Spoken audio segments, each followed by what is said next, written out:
Hello friends, വണ്ടി Maruti സ്വിഫ്റ്റാണ്. 2007 model വണ്ടിയാണ്. First generation വണ്ടിയാണ്. ഇപ്പോഴും പുത്തം പോലെ കൊണ്ട് നടക്കുന്നുണ്ട് ആൾ. വണ്ടിയിൽ കംപ്ലയിൻ്റ് എന്ന് പറഞ്ഞു കഴിഞ്ഞാൽ സർവീസ് ഉണ്ടായിരുന്നു. സർവീസൊക്കെ കഴിഞ്ഞാണ് വേറൊരു എക്സ്ട്രാ ഒരു കംപ്ലയിൻറ്റ് കസ്റ്റമർ പറഞ്ഞത്. എൻജിൻ റണ്ണിങ്ങിൽ വൈബ്രേഷൻ ആണ്. 1,60,000 കിലോമീറ്റർ ഓടി. മെയിൻ്റനൻസ് ഒക്കെ പക്കയാണ് കേട്ടോ. വണ്ടി പക്കയാണ്. ചെറിയൊരു വൈബ്രേഷനാണ് കസ്റ്റമർ പറഞ്ഞത്. വണ്ടി റൺ ചെയ്തുകൊണ്ടിരിക്കുമ്പോൾ ഒരു 40-50 ഒക്കെ എത്തുമ്പോൾ ഒരു ബുറന്നൊരു സൗണ്ട് വരുന്നത്. നമ്മളെന്നും പറയുന്നത് പോലെ ഇതിൻ്റെ എൻജിൻ മൗണ്ടാണ് പ്രശ്നം. ഇതിൻ്റെ മൗണ്ടിന് വലിയ വിലയൊന്നുമില്ല, ചെറിയ റേറ്റേ ഉള്ളൂ. ആ ഒരു പ്രശ്നം തന്നെയാണ് ഇപ്പോൾ ഇതിനകത്തുള്ളതും. ഞാൻ കാണിച്ചു തരാം. ഇപ്പോൾ വണ്ടി സ്റ്റാർട്ട് ചെയ്ത് വിട്ടാൽ തന്നെ ഉള്ളിൽ മൊത്തം ആകെ ഒരു വിറയിലാണ്. എന്ന് പറഞ്ഞിട്ട് വിറച്ചുകൊണ്ടിരിക്കുകയാണ് വണ്ടി. അതേപോലെ അത് ഒരു പൊടിക്ക് ആക്സലേഷൻ കൊടുക്കുകയാണെന്നുണ്ടെങ്കിൽ ഒരു ഹമ്മിങ് നോയ്സ് മാതിരിയും തോന്നും. ഇതിപ്പോൾ ഒരു വിറയൽ ഇപ്പോൾ ഒരു പൊടിക്ക് ആക്സലേഷൻ കൊടുക്കുമ്പോൾ ഒരു പുതു എന്ന് പറഞ്ഞിട്ട് ഒരു സൗണ്ട്, എന്ത് കാതൊക്കെ നമ്മൾ അടയ്ക്കുന്നത് പോലെ ഒരു സൗണ്ടും നമുക്കിതിനകത്ത് ഫീൽ ചെയ്യും. അപ്പോൾ കൂടുതലായിട്ട് ഈ കംപ്ലയിൻറ്റ് വരുന്നത് ഇതിൻ്റെ എൻജിൻ്റെ ബെഡ് പോകുമ്പോഴാണ് ഈ കൂടുതൽ ഇതിൻ്റെ കംപ്ലയിൻറ്റ് ഇങ്ങനെ വരുന്നത്. അതല്ലേ മിററൊക്കെ കിടന്ന് ആടുന്നുണ്ട് കേട്ടോ. ഇത്രയും വൈബ്രേഷൻ ഉണ്ട് ഇതിനകത്ത്, ഉണ്ടല്ലേ. അവർ നല്ലൊരു ബോഡി വൈബ്രേഷൻ നല്ലോണം ഫീൽ ചെയ്യുന്നത്. അപ്പോൾ അങ്ങനെ ആകുമ്പോൾ നമുക്ക് വണ്ടി ഡ്രൈവ് ചെയ്യുമ്പോഴൊക്കെ ഈ സൗണ്ട് കിടന്ന് എന്ന് പറയുമ്പോൾ നമുക്ക് ഉള്ളിലിരുന്ന വണ്ടി ഓടിക്കാനേ സുഖം പോകും. ആ എഞ്ചിനൊക്കെ നല്ല സ്മൂത്ത് ഉണ്ടെന്നുണ്ടെങ്കിലും ആ എഞ്ചിൻ്റെ ബെഡ് കംപ്ലീറ്റ് ആയിട്ട് പോയത് കൊണ്ട് ആ വൈബ്രേഷൻ ഫുള്ള് ഉള്ളിലേക്ക് കിട്ടും. നമുക്ക് വണ്ടി ഡ്രൈവ് ചെയ്യുമ്പോൾ തന്നെ പക്ക ഒരു എന്താ പറയുക, ഒരു വല്ലാത്തൊരു ഫീലാണ്. ഓടിക്കാൻ തന്നെ ഒരു സുഖം ഉണ്ടാവില്ല. യാത്ര ചെയ്ത് വരുമ്പോൾ തന്നെ നമുക്ക് തലവേദനയും അതുപോലെ ക്ഷീണവും കാര്യങ്ങളും എല്ലാം അതിനകത്ത് വരും. അതുപോലെ AC ഇടുമ്പോൾ കുറച്ചുകൂടെ വൈബ്രേഷൻ ഇതിനകത്ത് കൂടുകയാണ് ചെയ്യുന്നത്. ഒരു നോയ്സ്, ഹെവി നോയ്സായിട്ട് വന്നുകൊണ്ടിരിക്കണം. അപ്പോൾ എന്തായാലും ഇതിൻ്റെ പ്രശ്നം വരുന്നത് എഞ്ചിൻ മൗണ്ടിൻ്റെയാണ്. നമുക്ക് എഞ്ചിൻ്റെ ബെഡ് 3 വരുന്നുണ്ട്. ആ 3 ഇതിനകത്ത് മാറാം. ന്യൂ മോഡൽ 2014-15 ആ മോഡലൊക്കെ ആണെന്നുണ്ടെങ്കിൽ റേറ്റ് കൂടുതലാണ്. അതിന് ഹൈഡ്രോളിക് മൗണ്ടാണ് വരുന്നത്. പെട്രോൾ വേരിയൻ്റ് ആണെങ്കിൽ ഒന്ന് കുറവാണ്. പക്ഷേങ്കിൽ ഡീസൽ വണ്ടിക്ക് 2014-15 ആ മോഡലിനൊക്കെ ഹൈഡ്രോളിക് മൗണ്ടാണ്. അതിന് റേറ്റ് കൂടുതലാണ്. ഇതിന് എല്ലാം കൂടിയിട്ട് ഒരു 2,000 രൂപ വരുള്ളൂ 3 മൗണ്ടും കൂടിയിട്ട്. മൗണ്ട് ഞാൻ കാണിച്ചു തരാം. MGPൻ്റെ തന്നെയാണ്, നമ്മളത് എടുത്തിട്ടുണ്ട്. ഞാൻ മൗണ്ട് കാണിച്ചു തരാം. കൂടുതൽ ഈ റൈറ്റ് സൈഡിലെ മൗണ്ട് പോകുമ്പോഴാണ് കൂടുതൽ ഇങ്ങനെയുള്ള വൈബ്രേഷനുകൾ വണ്ടിയിലേക്ക് ബോഡിയിലേക്ക് കൂടുതലായിട്ടും വരുന്നത്. എന്താ വെച്ച് കഴിഞ്ഞാൽ ഡയറക്റ്റ് ഹാങ് ചെയ്യുന്ന മൗണ്ട് എന്ന് പറയുന്നത് ഈ ഫ്രണ്ട് റൈറ്റ് സൈഡാണ്. ബാക്കി 2 ഒന്ന് ഫ്രണ്ടിലേക്ക് മൂവ്മെൻറ്റ് ഉള്ളതാണ്. പിന്നെ ബാക്കിലെ മൗണ്ട് ഒരു സപ്പോർട്ട് മൗണ്ടാണ്. അതുകൊണ്ട് കൂടുതൽ റൈറ്റ് സൈഡ് മൗണ്ട് പോകുമ്പോഴാണ് ഈ പ്രശ്നം വരുന്നത്. അപ്പോൾ നമുക്ക് എന്തായാലും 3 മൗണ്ട് എടുത്തിട്ടുണ്ട്. 3 മൗണ്ട് നമുക്ക് ഇതിനകത്ത് മാറാം. ഇതാണ് ഇപ്പോൾ ഇതിൻ്റെ എൻജിൻ ബെഡ് വരുന്നത്. എന്നുണ്ടല്ലേ, അത്യാവശ്യം ചെറിയ റേറ്റേ വരുന്നുള്ളൂ. ഇത് 850 രൂപ വരുന്നുണ്ട്.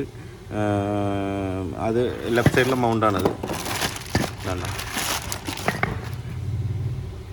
നമ്മൾ ഒറിജിനൽ തന്നെയാണ് മൗണ്ട് എടുത്തിരിക്കുന്നത്. കാരണം എന്താ വെച്ച് കഴിഞ്ഞാൽ ഇതൊക്കെ VARലും കിട്ടും, അങ്ങനെയുള്ള സോണ പറയുന്ന കമ്പനിയിലൊക്കെ കിട്ടും. പക്ഷേങ്കിൽ ഒറിജിനൽ ഇടുമ്പോൾ അതിൻ്റേതായിട്ടുള്ളൊരു ക്വാളിറ്റി അതിനകത്ത് നമുക്ക് കിട്ടുന്നുണ്ട്.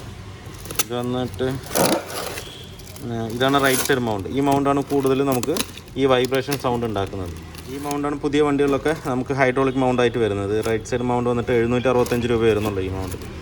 മറ്റേതൊക്കെ പറഞ്ഞു കഴിഞ്ഞാൽ ഏകദേശം ഒരു 3000 റുപ്യൻ്റെ അടുത്ത് വരുന്നുണ്ട്, വില വരുന്നുണ്ട്.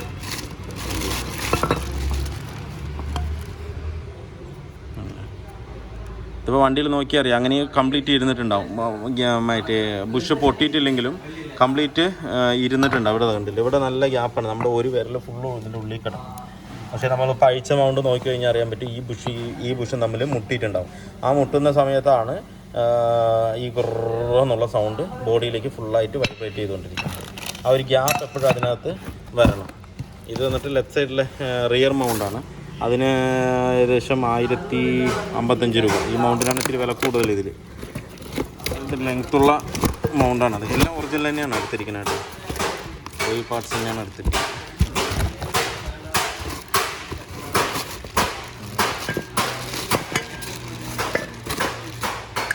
അല്ലേ,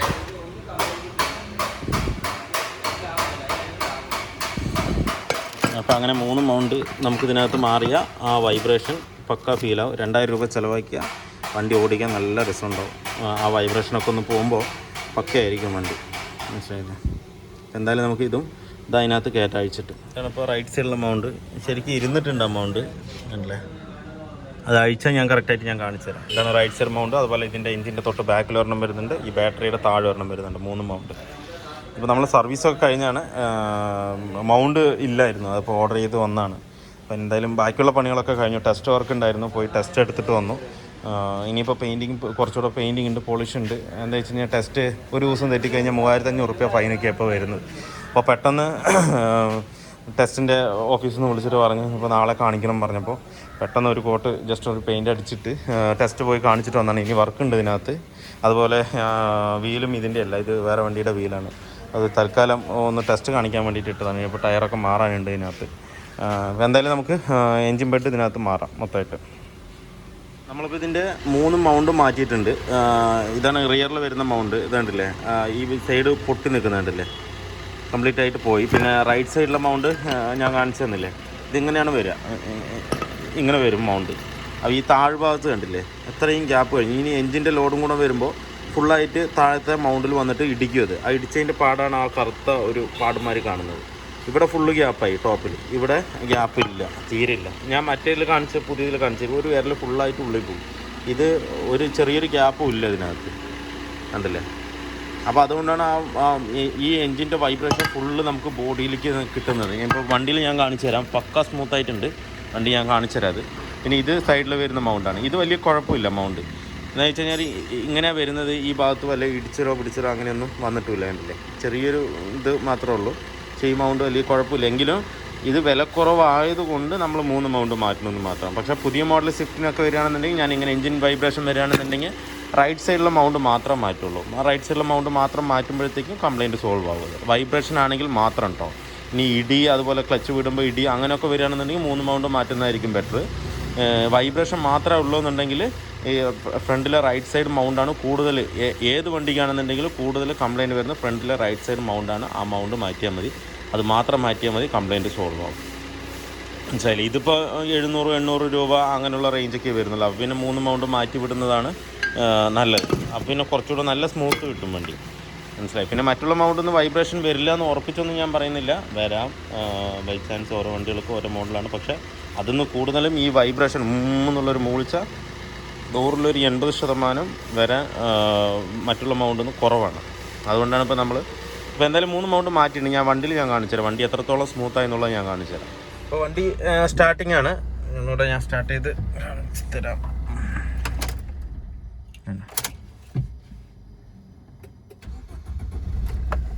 വണ്ടി സ്റ്റാർട്ടിങ്ങിലാണ്. ഇപ്പോൾ സ്റ്റാർട്ട് ചെയ്യുമ്പോൾ ഒരു തരി പോലും സൗണ്ട്, ഒരു ഇടുപ്പോ കാര്യങ്ങളോ ഒന്നും ഫീൽ ചെയ്യുന്നില്ല. അതുപോലെ വണ്ടിയിൽ ഇരിക്കുമ്പോഴുള്ളൊരു സുഖം ഉണ്ടല്ലോ, ആ പുതിയൊരു എൻജിൻ ബെഡ് മാറ്റിയിട്ട് ഇരിക്കുമ്പോഴൊരു സുഖം, അത് വല്ലാത്തൊരു ഫീലാണ്. എന്താ വെച്ച് കഴിഞ്ഞാൽ ആ എൻജിൻ്റെ സൗണ്ട് മാത്രം ആ എൻജിൻ റൂമിൽ നിന്ന് കേൾക്കും, പക്ഷേ ഉള്ളിലേക്ക് യാതൊരുവിധ വൈബ്രേഷനും ഇല്ല, ഒരു ചെറിയൊരു വൈബ്രേഷൻ പോലും ഇല്ല. ഞാൻ നേരത്തെ മിററിൽ ഞാൻ കാണിച്ചു തന്നിട്ടുണ്ടായിരുന്നു ആട്ടം ഇങ്ങനെ കിടന്ന് കളിച്ചുകൊണ്ടിരിക്കുന്നത്. ഇപ്പം നോക്കിയേ, എന്തെങ്കിലും ഒരു ഇളക്കം അതിനകത്തുണ്ടാ. അത് ചിലപ്പോൾ ഞാനിങ്ങനെ പറഞ്ഞാൽ നിങ്ങൾക്ക് കറക്റ്റായിട്ട് അറിയില്ല, അത് ഫീൽ ചെയ്താൽ മാത്രമേ അറിയുള്ളൂ. കണ്ടില്ലേ, ആ മിറർ അവിടെ സ്റ്റില്ലാണ്.